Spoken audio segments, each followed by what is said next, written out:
Prince Chichibu Memorial Ground in Tokyo, Japan, with the playing of the big cup final between South Africa, the current series holders, and fast rising England. There are the teams set to play 2 spells of 10 minutes each. This is sure to be even, close and tight in the sevens tradition, but it will be unscripted drama. And in the idea of unscripted drama, here's a lovely moment for 10-year-old Nana Hano.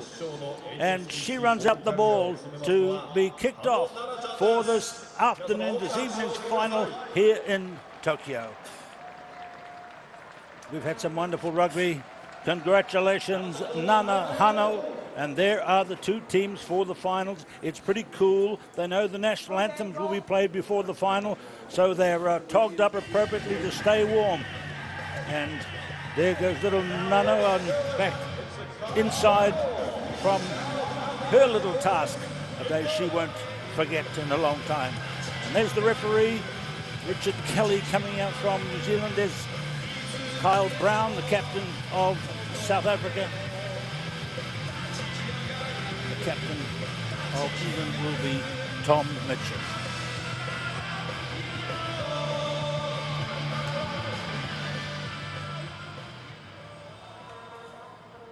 Two teams there, England in the white, South Africa in the green. National anthems to be played. Ladies and gentlemen, please stand for the national anthems. はじめに南アフリカ共和国国歌です。The National Anthem of Republic of South Africa.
Kosi Sikaleli, Africa. Now, God save the Queen. The national anthem of England.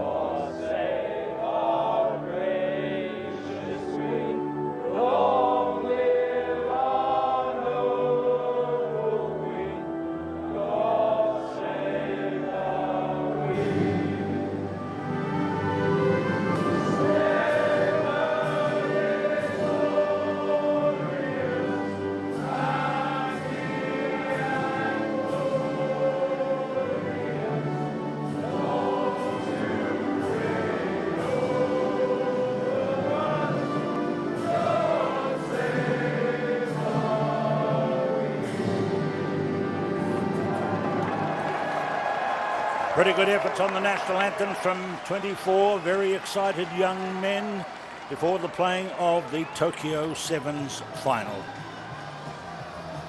Let's have a look at the road to the final for these 2 teams. Fiji beat Japan. Fiji South Africa beat Fiji. South Africa made the final. The England side, they beat France 10-0. They beat Canada 14-5. England progressed through to the match you're about to see. Both teams will feel they have a great chance of winning here. Here's Simon Amor, the coach of the England team. And there's Neil Powell, coach of the South African team. Good backstory here. Both teams will feel they've got a good chance of winning. South Africa, if they win, will extend their lead on the HSBC Sevens World Series, while England, if they win, no, they'll take the glory, of course, but will confirm Great Britain as into the top 4 in the race to qualify automatically for the Olympic Games next year. And there's the man with all the speed for England, Dan Norton, and here's the magician from South Africa, the man who bears the name of the continent, Cecil Africa. And it's a long way from being bitten by a Rottweiler while out in the training run in New Plymouth, New Zealand, for referee Richard Kelly, 32 years of age, his first Sevens HSBC final, and South Africa in the green, kick off against England in the white.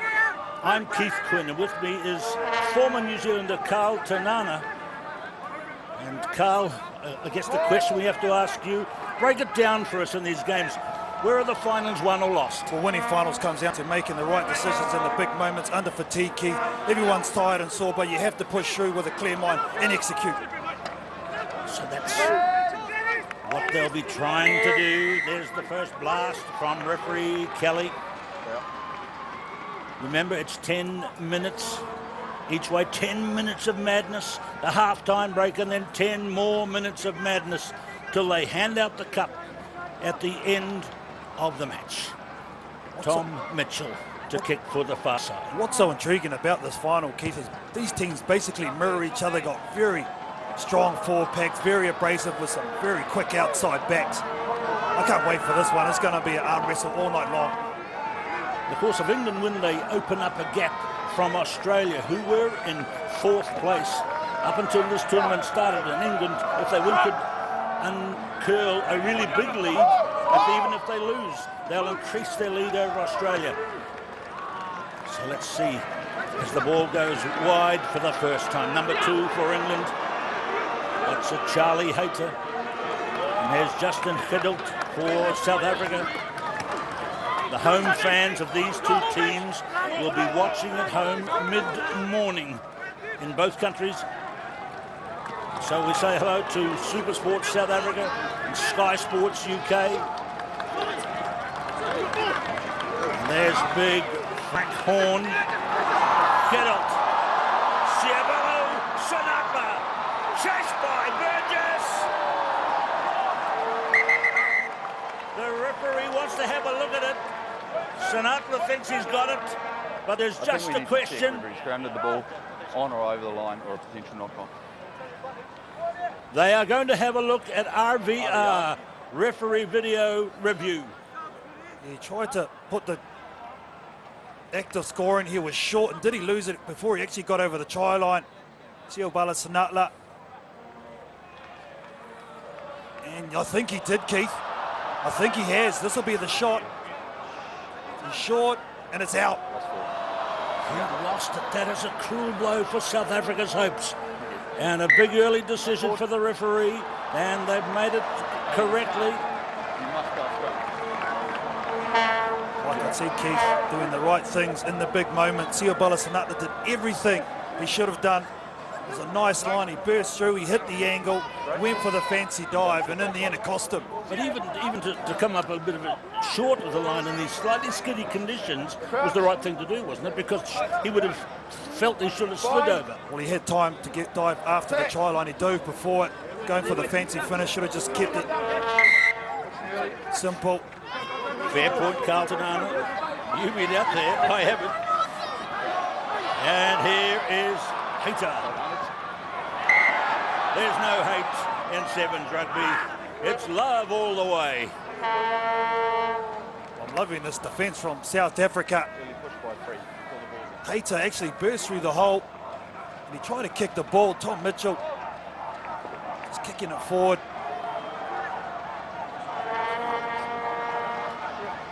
guy with the black headgear, that's Phil Burgess.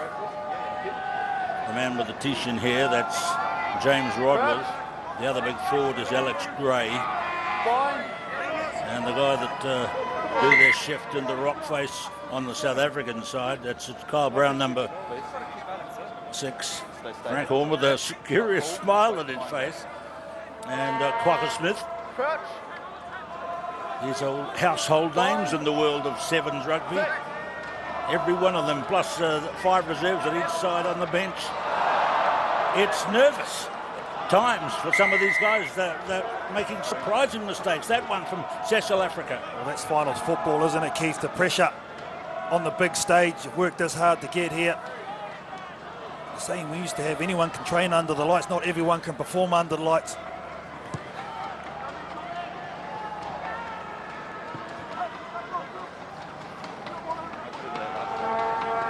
Seen this all weekend long from this team, especially South Africa is usually so assured in the playmaker role for the Blitzbokker.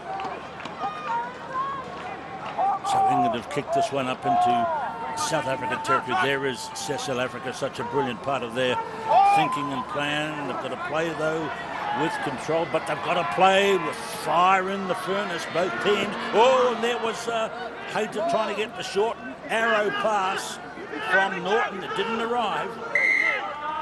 So South Africa, with a tight firewall there, have won a scrum. Well, what England are trying to do, they've put their winger Dan Norton into the centre position and using their big man Charlie Hayter on the far edge to hit the holes. Here's to go, the all-time try-scoring list, that front page for Dan Norton. But he should have given that ball a lot earlier. He shouldn't have had to go himself. He needs to give it to Hayter to get over the advantage line.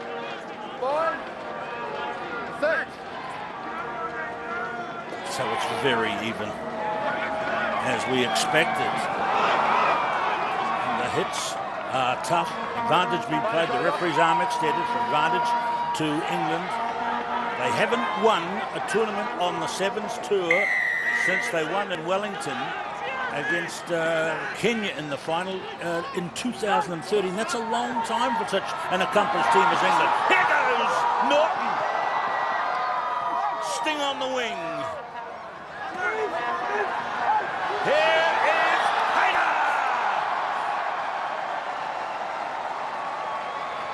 Charlie Hayter is in for the first points in the final. What's so good about Charlie Hayter? He runs nice, crisp lines. He hits it at speed and he's a big unit too, very powerful. He come from a long way back. He's very deep, Keith. When the defence is standing still and you've got a guy like this athletic ability, very tough to stop. It was nice that Dan Norton went on the outside of Siobala Sinatli. He opened up the field for Hayter, and this is why you give him the ball. Tom Mitchell gives it to him at speed. That's what you want to do with a big man. It's a slightly wider pass, Carl, but he got a similar attempt at a pass to run hard at halfway. Conversion is over. England lead 7-0. He's actually the one that turned the ball over initially when Werner Koch took the hit. He come from outside in and hit him ball and all. Charlie Hayter.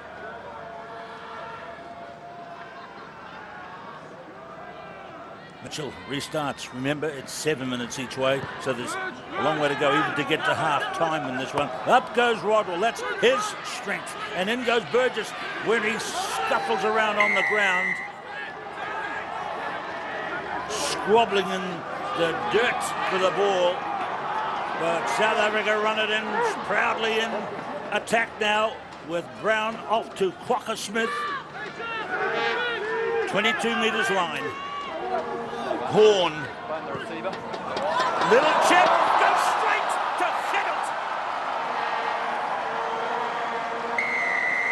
That is brilliant.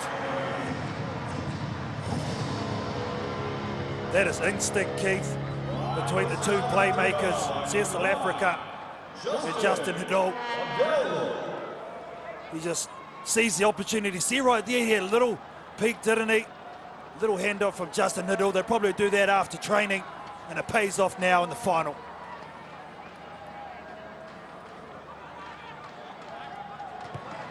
And there's the man that put the little kick through. Now he's put a little kick through for a conversion, 7-all. This guy's played big for South Africa. He's actually taken the starting spot of Branko de Prea, jersey number 7, so you know he has to play good to force the incumbent out. He's done a good job all weekend, Keith. Like a lot of these guys, he was a gold medalist in that brilliant final at the Commonwealth Games in Glasgow 2014. So was this man, South Africa. And Rodwell going high, but there he is. He's over-clubbed it by one club. He'd like to get that one back. It's a big moment in this final, only a minute and a half to go, and if England score here, going into the half, that'll be huge. Mitchell. An ocean of options, left and right. Ooh. Burgess. Tough. Oh, Burgess is tough. He really goes at it, doesn't he? You can see the England are making South Africa tackle them. It's running straight, as you can see the rain coming down. It really does suit these big men. Burgess has been good also over the weekend. So far we haven't seen Werner Koch, number 5 for South Africa, perhaps their best player on form this week and last week in this pair of sevens tournaments. He's had to do a lot of defending, Keith, to be fair, as the centre for the Blitzbokker. Because he's got a guy by Charlie Hayter right across from him. So there's South Africa kicking up the line. And there he is, Werner Koch. Yeah, one of the best players on the circuit. One of the most complete players, you'd have to say, Keith. He's obviously, his prowess in defence has been highlighted, but I really rate the way he goes forward to an attack. Player of the tournament last week from all country teams, from all teams in Hong Kong. Arguably the biggest tournament of them all. And will he get it here? No, it's swung to the left. Brown. Half-time has been signalled on the hooter. Now, this is crucial time for England to hold South Africa at an even score. Big horn is written down by Rodwell. Where is that ball?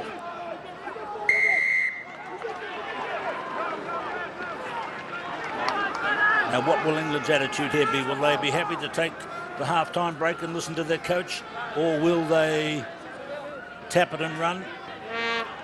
Got to be proactive. There is Dan Bibby, who's had a very fine series as well. So there it is, England. They've got to stop from Mitchell, and then the fast explosion where he keeps the opposition guessing. And now, here is South Africa, still in the time that the referee decides when the half will end. Mitchell! Back he goes, and that will be the halftime break called with Mitchell and Africa in a desperate rush for the ball. What a first half we've seen. A converted try each. The rain tumbles down. Back soon.